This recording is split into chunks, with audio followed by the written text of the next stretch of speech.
I think it's really important to talk about it and not to go into the shame spiral and really figure out what our strengths are and utilize the strengths more than focusing on the weaknesses. You're a founder and a creative director. What does a day in your life look like? I think it changes every day, maybe every hour. I think that curiosity is really important. When you stifle that is when you get into trouble. Hello, everyone. Today we have Tevis Houston with us. Tevis is the creative director and founder of creative studio Friends Everywhere. The studio works with brands on campaigns and has previously worked with brands such as Levi's, Vans, and Asics. When she's not working, you can find Tevis hanging out with her 12-year-old and husband somewhere between California and Nova Scotia. So welcome, Tevis. It's great to have you with us. Thank you for having me. Yeah. So tell me a little bit about your experience being diagnosed with ADHD. When did that happen for you? I didn't find out till I was 42. You know, if I really think about when it really sort of clicked in was probably when I was about 13. I just thought my brain was different or that I wasn't very smart. Like everyone else seemed to be able to do things that I wasn't able to. I couldn't remember things. I couldn't get to tasks. Certain things were hard, but then other things weren't. Like I could read a book all night long and not be able to stop. But at 42, with my son, learning about my son is when sort of things started to click. And the questions we were asking about my son, they were also asking me. Yeah. Do you think there was some sort of uniqueness about being diagnosed at 42? Because obviously there's quite a lot of life to have lived not knowing that you're ADHD. I think the fascinating part of that, and it's almost like reframing your life. I think when you look back at the things that you maybe were really hard on yourself about, or other people were hard on you about, you realize that some of the stuff you couldn't help. And I think that there's a little bit more kindness when you look back at it than it would have been kind of nice to know. But it's good to know now. Yeah. Yeah, definitely. Did you get any reactions from people, like, oh, but you've done this and you've done that. You can't have ADHD. Yeah, I think a lot. They're like, well, you can focus and I was like, when I want to. I think the response that I think a lot of people give at first, like, well, everyone's like that, or everyone has this, or everyone's a little bit ADHD, right? And I think it's coming from people that don't have a brain like that. You can see that, but when you make it cumulative and you look at it across an entire life, you realize how it actually does help and hinder in certain ways. Yeah, definitely. And, if you look back, did you have any experiences where you thought, right, that was probably undiagnosed ADHD at the time? I'd never really heard about it or thought about it till way later in life. But I do think like the comorbidity of anxiety that goes along with it, I think that's something that I struggled with since I was a teenager. And it was a lot of Yeah. overwhelm and a lot of anxiety about things and being able to do things and worrying I would forget things, and a lot of shame that goes along with it. But I think it's interesting now, like when we look at our son and the tools that we're working with our son, I would never speak to my son the same way that I would speak to myself. So I think it's like learning to be gentle, and there's tips and tricks that I think really help aid in the things that I struggle with. And then there's other parts that it's really useful. Yeah, then that's quite interesting. So it was you got diagnosed because your son was diagnosed. And was it sort of realizing like, well, if these are the struggles that he's having, I've had those struggles all my life as well? Yes. I mean, I think it was one of the doctors we first talked to asked if anyone in the family had ever been diagnosed. And I didn't realize there was such a hereditary part of it. And so that was one thing. And then really realizing that it might be a possibility for my son, I started to do heavy research. And then as I researched it, especially then how it can present differently in females versus boys and sort of the stereotypes around that, it started to click that there was a lot of coincidences with what I was reading and the way that the brain worked. Yeah, definitely. And for you, was that sort of a relief, or was it a sort of, oh my God? I think honestly, I think it was a relief at first. I think there's a little bit of a mourning period when you learn it late in life because you realize that some of the struggles didn't maybe have to be that challenging and that hard. And I think it's pretty isolating. I think for me, it was always really thinking there was a character flaw and trying to hide this character flaw. Um, Yeah. and realizing that that didn't necessarily have to be that way and that it was okay to have a brain like this. Mhm. And again, I think that's me learning later in life. We obviously approach it very, very differently with our son, and really look at, one person said to us, the wheel probably wouldn't have been invented if there weren't a brain like this. And that's Mhm. kind of the way that we can frame it for him, that there's no Mhm. shame in the way that he is. Yeah. Yeah, definitely. Definitely. And frame it for yourself as well, I suppose. Yes. And that's the reframing that's been happening over time in Yeah. the last 5 years. Yes. So obviously you're on this podcast, you're telling us about your ADHD. So at some point you must have decided to be open about it. And you mentioned it was quite isolating. So what was that transition? Part of the reason I also didn't realize that maybe my brain was a little different is I'm in the creative field, and there's a Mhm. lot of people that are gravitate towards creative roles. And so I was in really great company for a very long time. And I think for me, being open about it, the more people I talk to, either people that hadn't been diagnosed or had recently been diagnosed, I think the conversation started to grow to the point that I was in part of a group called The Upside, which is amazing. And we had a group called The Upside of ADHD, and there was 15 Nice. women that were in that group. So you start to it's like a magnet. You kind of find other people that are having a similar experience at different phases. Some people diagnosed when they were 5, some people Mhm. just questioning if maybe that's how their brain is now. And so I think it's Yeah. really important to talk about it and not to go into the shame spiral, and really figure out what our strengths are and utilize the strengths more than focusing on the weaknesses. Yeah, definitely, definitely. And so for you, did you find that having those communities helped with feeling alone in your ADHD? It was huge. It was absolutely huge Mhm. because I think, again, spending a lot of time in your brain and trying to mask it for so many years, I think it was Mm. quite the relief and quite comical, actually, when you can kind of get into a group and realize, yeah, I can't seem to send that invoice. I've been trying for 3 days. Like, you kind of laugh at the Yeah. things that you would be completely easy for other people, but Mhm. for some Mhm. reason seem utterly impossible. Yep. You kind of can laugh at it and share in the experiences, and it's quite equalizing, I think. Yeah. And it's nice to hear other people be like, same, those invoices Totally. are still in my inbox as well. Yeah. Yes. Like, we're not alone in this, you know? Yeah. Yeah. Yeah. Speaking of inboxes, I'm very excited to get into what your day looks like. So you're a founder and a creative director. What does a day in your life look like? I think it changes every day, maybe every hour. I think Mhm. at different phases within the projects that we're working on.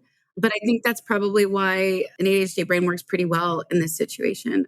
I think because it's always changing, it's never boring. And I think it's Mhm. always changing. It's easy to react to and pivot really quickly. And I think that's Mhm. the benefit of this. Yeah. Yeah, definitely. So where are you at right now? Are you sort of like traveling a lot? Are you getting up and like working from home? I have a studio at home, which has been really great. I tend to work at all times of the day. So I think, I try to have my sort of civilian job during the day. And if I have to hop back on or do some creative at night, I do. The job is pretty cyclical. We're about to start a lot of travel starting next week. And so, again, I think being able to be okay with every week being different. And I like traveling. I can actually think very well on an airplane. So I tend to Mhm. save a lot of writing and stuff that I have to do that's high concentration for airplanes. And so I have a Mhm. laundry list of things that I need to accomplish in the next 6 weeks on those airplanes. Yeah, well, I heard that as well. We had Peter Shankman on a while ago, and he talked about catching a flight to Tokyo just to finish the book. So, I've met 3 people that have done the same thing, that they had to do 5 minutes, and someone just booked directly from like LA to New York and right back just to be able to finish. yeah. Yep. Tokyo's fun though. Tokyo would be a good one. Yeah, Tokyo sounds like a fun one, but yeah, definitely, definitely. That's really interesting. So when you said, just so we very clear, when you said you have a studio at home, I'm imagining like lights and photography. Is that, or is it your computer? No, oh, sorry. I have an office studio. So, and we converted Right. our garage so that I think the separation of space is really important because I think work Mm-hmm. can be all encompassing and 24 hours a day. So I feel like what's nice is if it's separation, I can at least shut the door and leave. Yeah. I've worked in the house and worked from home, and I really enjoy working from home. But I do Mm-hmm. think a separate space to like shut a door is really important. Definitely.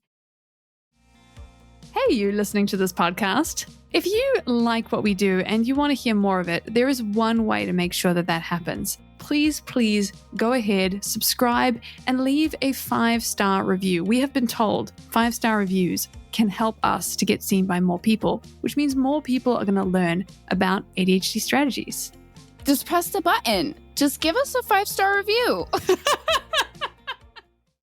And so, what is it that you do? Because I was learning about your company and I was still a little bit not lost. It sounded great, but I wasn't 100%. Is it like, are you taking photos? Are you connecting with people? Are you doing all of it?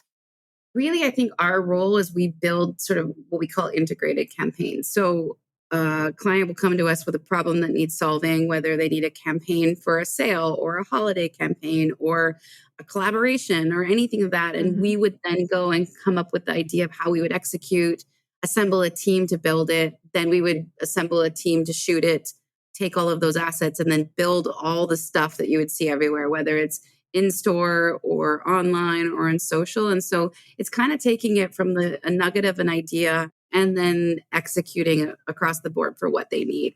So it's really fun. And I think Right. a lot of the brands that we work with are a lot in the fashion lifestyle. They're highly creative.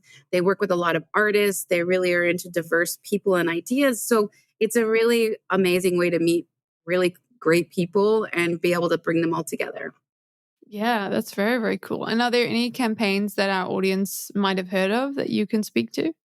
I'm not sure. I mean, one of the ones that we did a campaign with Steph Gilmore, who is a surfer from Australia. So Mm-hmm. we did that, and it was amazing to be able to go and interview dance. Everyone called her the water dancer, and so we were able to build a campaign that spoke to a New York City ballerina and a Mm-hmm. choreographer, and just kind of explore and learn people's stories through other people. I think it's that uncovering of someone's story versus just, we really try to not just put a pair of jeans on somebody if we don't have to, but if there's a deeper story Yeah. that we can tell, if there's a connection of any sort, is always really stimulating. Yeah, for sure, for sure. We've had someone else on, Brandon, talked about ADHD people. We like to be on the edge of what's possible. Definitely sounds like Yes. you guys are doing that.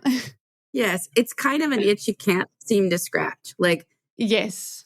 you get into these modes of like, what could we build and what could we see and what it's be beautiful and how we could tell it. And there's so many like levers that you can pull to tell that story and Hmm. so many mediums from video to photo to graphic design. Like you got to kind of look at all the ingredients and how you put them together. Yeah. It's really fun. Yeah, definitely. It sounds like it. Well, what made you decide to go out and create your own studio? Because obviously that's quite a lot of work.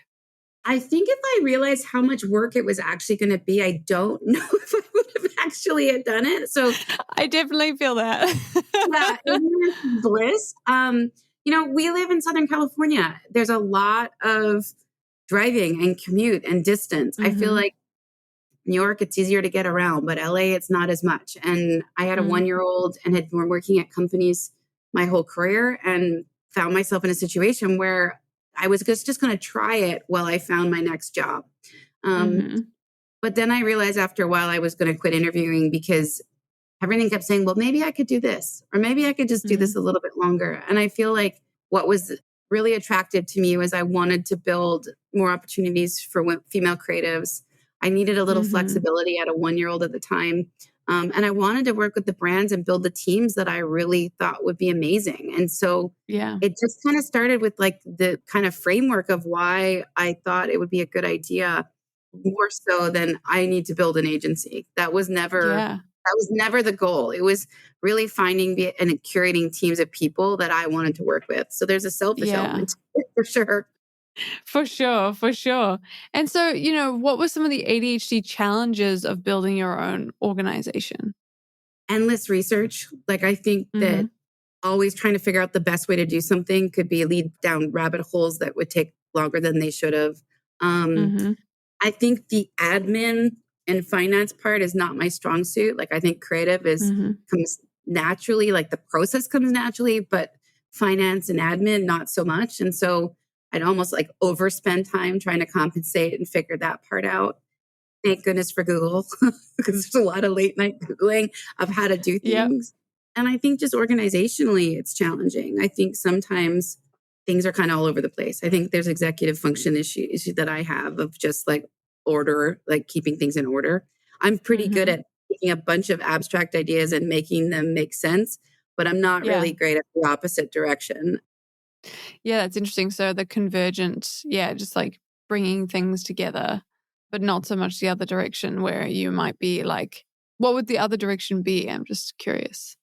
I think I put it all in a big bucket of operations and finance. I think Yeah. I think that just is like this looming sort of cloud. Although things have come a long way Mm-hmm. in 12 years, I think Mm-hmm. technology's come a long way. I think there's Mm-hmm. amazing apps and amazing programs that can help make it a lot easier Mm-hmm. than even 12 Mm-hmm. years ago. Yeah. If you made me go into QuickBooks 12 years ago, it would like my head would spin off my body. But Mm-hmm. now there's a lot more user friendly and really access to things that there just weren't back then. Yeah, 100%. So how do you feel in that operations and finance space? How have you managed that? A lot of trial and error in the beginning. And then when we grew a little bit, it was like the first sort of help that I was able to get outside of me as the studio grew. I think it's really important to get a handle and understand how things work. I think that's also how my brain works. Like I just need to kind of understand like how everything connects. But then once that I do that, I really have been able to find incredible partners that are really good at the parts that I'm not. And I think that's a huge resource is to be able to lean on people that are really great at what they do. Yeah, 100%. I think that's such a huge unsung part. You know, often when we are starting, you see a lot of neurotypical advice for starting businesses. It's sort of like put off hiring, put off, doing things. But with ADHD, so often I hear that and I experience myself. It's the team, working with a Yes. team, having those people who are going to support you where you're struggling, and vice versa as well. I'm sure there were some ADHD strengths that you brought to the table. Can you speak to some of those? I think it's always good to have crossover, right? So I think for me, it's like I'm a lot creative with a little bit less admin and management, right? And I think when I Mhm. work with people on our team that are much more operational, they're also still kind of creative. And there's that overlap, which I think is really important so that we can understand each other. Yep. I think for me, I can see a lot of things really quickly. Not always are they correct, but I can see a lot of avenues. I think it's really great to lean Mhm. on trusted partners that can help narrow down the things that are right, Mhm. are right for the business at the time. The opposite way is I think that I can see other options that maybe others can't. So I think it kind of is that's that crossover, right? Is that we Yeah. meet in the middle and we come up with the best idea together based on the strengths of both of us or all of us. And I think Mhm. being very open and communicative of what my strengths are. I had a coach that had me do the exercise of doing like a user manual of me. And I think it was a really great exercise because I think not only did it help me see how I like to communicate, I can't stand the phone, I am better visual. Like, so it's like all those things that just streamline the process and the communication between the team, as well Mhm. as what works for them. So I'm aware of it, I think is Mhm. really important. So how we communicate, how we solve the problem, sort of who makes the final call, I think are all really great to lay out so that when we get into the situation that we're up against something, we really truly can find the best solution and in the quickest way possible. Yeah. No, for sure, definitely. And do you have any advice for other people with ADHD who want to run a creative studio and are blissfully ignorant of the the things that are involved? I think, it's funny. I think there's a lot of people that have advice on the way that things should be done. And I think part of the reason that we start a studio is we want to do it a little bit differently. And I think, yeah, there's some day to day finance things and that might be pretty straightforward, but I think it's okay to try things that are new. And I don't Mhm. find that every time we try to put a different hat on the way that things should be done, it actually doesn't Mhm. necessarily work out in our favor. And so I think it's Mm. okay to try something new and not necessarily listen to all the voices that are around you. I think it's take it in, understand it, and evaluate it. But just because it's worked for other people doesn't always mean it works for you. Yeah. What advice would you have given yourself? Like if you could go back in time and give now diagnosed Tevis some advice? I always thought that everything I was doing was wrong. If I had a thought that wasn't the way that I was being always told to do it, I thought I was wrong. And I think that there's not necessarily a right or wrong way, and that it's okay to try. And I think as long Yeah. as we try and we're doing it in as informed way as possible and not just doing a gut check before you do it, not just like jumping on whatever idea you Mm-hmm. have. I also think sleeping on it. I think Mm-hmm. sleep is incredible because I think when there's an urge to do something quickly or react, and I don't always remember to do this at all, I need to remember this every day, is sleeping on it is a huge way to see how you feel in the morning and if it's as urgent and as important as you think it is, Mm. or if it's something that you feel like you need to address. I think that's a huge tip.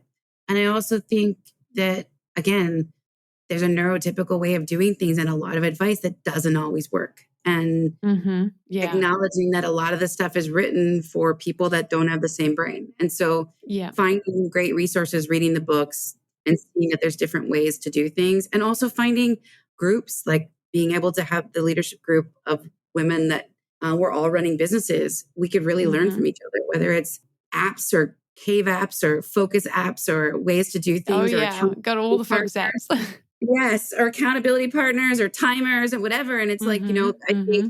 it's okay to have the help. And I think I felt like I Yeah. had to do it myself and figure it out. And Yeah. I respond really well to coaching. And so Yeah. I now am better at like bringing in the help or the advice from people that truly understand where I'm coming from a lot sooner. Yeah. No, I love that. Awesome. Well, I just have a couple of questions we ask everyone who comes on the podcast.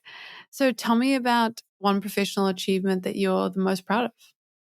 I think if I look back, I think I'm proud of the fact that we're still here after 12 years and we're continuing to evolve and grow.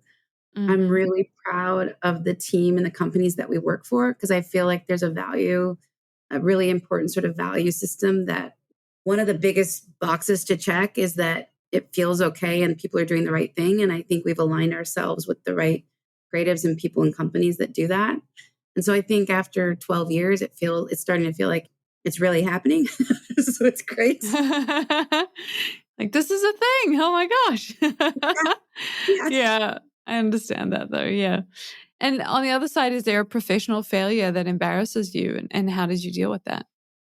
I think at first when I felt like I was supposed to know more, especially in running the business, I felt that I was supposed to know more than I did. I wish I would have been open and asked the question sooner. And I think not lived kind of in the embarrassment that I didn't know already. Yeah. I think I always assume everyone else knows everything I don't. And I think I've gotten a lot better at asking the questions up front. And if I don't know something, being like, I don't know what you're talking about. Tell me more. I Mm-hmm. think that Yeah. curiosity is really important. And when you stifle that is when you get into trouble. Yeah. No, I love that. And what is your favorite dopamine activity? What do you do if you need a little bit of a boost? Well, my favorite dopamine activity would probably be to get lost in research, building a creative campaign. But we don't get to do Mm-hmm. that all the time. But when it does Mm-hmm. happen, I can get lost for days. Otherwise, I think it's taking a break. Like I think Yeah. brain breaks are very, very important. And so Mm-hmm. it feels like the opposite of dopamine, but I think to like pep myself up is usually taking a bit of a rest. Yeah. It sounds counterintuitive, but it's kind of the only way that I feel like I can really like reset, is Mm-hmm. to have a rest. Yeah. No, that's great. And, last question is, if you had an ADHD life motto, what do you think it would be? I really like Dr. Hallowell's, what is it? ADHD isn't a disability, it's a different ability. And I think Mm-hmm. that that's Mm-hmm. a really nice way to frame it. And a way that like we try to show up every day for our son is to, Yeah. talk about the superpowers of his brain versus the disability of it. Yeah, definitely. Well, that's awesome. And thank you so much, Tevis, for coming on. Tell everybody where they can find more about you and what you do. On Instagram under Friends Everywhere or online at friendseverywhere.co. Yeah, definitely. Check out the campaigns. There are some lovely images. I was enjoying looking as I was researching for this podcast. Very, very cool. Thank you so much for coming on. Thank you for having me. It was really fun. Awesome.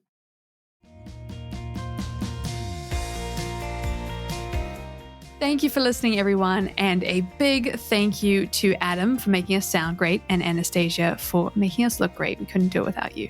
And if you're looking for any of the references to the papers that we discussed, head on over to our show notes page because I always bring the receipts. Plus, if you want to find out more about us or any more deep diving into what we're doing, you can find us on Substack. That's where the community is. That's where we're chatting. And you can see all of the fun and exciting things that we are bringing to the table. Thanks for being here.